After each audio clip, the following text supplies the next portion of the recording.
Shalom saudara sekalian yang dikasihi Tuhan, selamat pagi.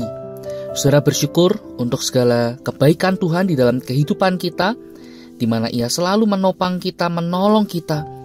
Pertolongannya tidak pernah terlambat dalam hidup kita, sehingga kita boleh ada sebagaimana kita ada saat ini. Semua adalah karena anugerah Tuhan.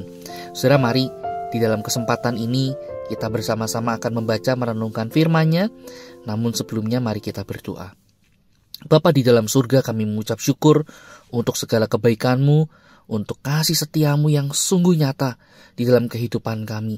Engkau tidak pernah membiarkan kami atau melupakan kami, melainkan Engkau senantiasa terus ada bersama dengan kami, menopang kami. Tuhan, saat ini kami hendak membaca merenungkan firman-Mu. Tuhan, tolong ajar kami, sehingga kami boleh mengerti akan kebenaran firman-Mu, dan kami boleh hidup di dalam kebenaran itu. Kami berdoa Tuhan, menyerahkan waktu ini di dalam nama Tuhan Yesus kami berdoa. Amin. Saudara, pada pagi ini bersama-sama kita akan merenungkan firman Tuhan. Saya ingin mengajak saudara memperhatikan Injil Matius pasal yang kelima ayat yang ke-24. Injil Matius pasal yang kelima ayat yang ke-24, demikian firman Tuhan. Tinggalkanlah persembahanmu di depan mezbah itu, dan pergilah berdamai dahulu dengan saudaramu, lalu kembali untuk mempersembahkan persembahanmu itu. Sampai di sini kita membaca firman Tuhan. Sudah melalui bagian firman Tuhan ini, Yesus hendak mengingatkan kita sebagai orang percaya, bagaimana kita harus hidup di dalam damai dan hidup di dalam pengampunan kepada siapa saja. Nah, saudara, hal ini berbalik atau terbalik dengan apa yang orang dunia atau orang yang tidak mengenal Tuhan dengan sungguh-sungguh lakukan. Bagaimana saudara, orang rela bermusuhan, bersaing, bahkan dengan cara-cara yang tidak sehat. Orang rela bahkan menggenggam amarahnya, mendendam sekian lama. Mereka tidak mau berdamai, mereka tidak mau mengampuni. Saudara, banyak orang yang bertindak seperti itu. Nah, Tuhan mengecam cara hidup yang demikian. Tuhan ingin anak-anaknya hidup di dalam damai dan hidup di dalam pengampunan. Oleh sebab itu, di dalam bagian firman Tuhan yang tadi kita sudah baca, Tuhan meminta kepada setiap orang percaya untuk hidup di dalam pengampunan. Ketika ada konflik, ketika ada permasalahan, Tuhan menginginkan kita menyelesaikannya dengan cara Tuhan demi kemuliaan Tuhan. Yaitu bagaimana kita diminta untuk berdamai, memberi pengampunan kepada orang yang mungkin bersalah kepada kita, atau kita yang bersalah kepada mereka.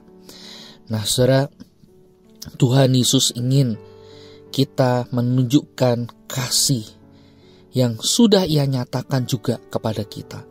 Ingat saudara, dahulu kita adalah orang-orang yang harusnya dimurkai oleh Allah karena dosa-dosa dan pelanggaran kita. Harusnya kita mendapat hukuman atas dosa-dosa kita itu. Tetapi karena kasih Tuhan, karena anugerahnya, Yesus datang ke dunia. Yesus mati di atas kayu salib untuk menjadi pengganti, penebus dosa atas hidup kita. Yang menyatakan bagaimana pengampunan yang begitu luar biasa itu. Dan oleh karena pengampunannya, kita diperdamaikan kembali dengan Bapa. Saudara, Tuhan ingin kita hidup di dalam cara yang demikian. Kita sebagai orang-orang yang sudah dikasihi, orang-orang yang sudah diampuni, Tuhan pun ingin kita menunjukkan hal yang sama. Oleh karena itu, janganlah saudara kita mempertahankan ego kita demi apapun yang mungkin kita anggap baik, meskipun itu salah, saudara. Kita perlu mengingat bagaimana kasih setia Tuhan, anugerah Tuhan yang boleh mengampuni kita, sehingga kita pun juga diminta untuk hidup berdamai dengan sesama kita dan memberikan pengampunan kepada mereka. Saudara, memang ini tidak mudah. Bukan sebuah hal yang mudah untuk kita berdamai dengan orang yang mungkin telah menyakiti kita, menyinggung kita, atau memberikan pengampunan kepada mereka.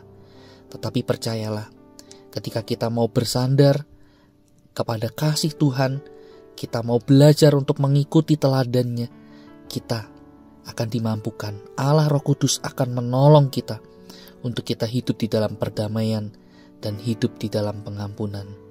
Saudara, mari kita menghayati akan perenungan firman Tuhan ini dan terus memohon kiranya Allah Roh Kudus yang memampukan kita melakukannya. Kita berdoa.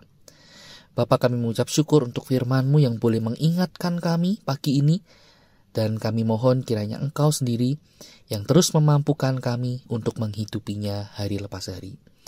Sepanjang hari ini kami hendak menyerahkan ke dalam tangan-Mu. Tuhan, tolong kami, pimpin kami. Terima kasih Yesus, kami berdoa di dalam nama Tuhan Yesus. Amin.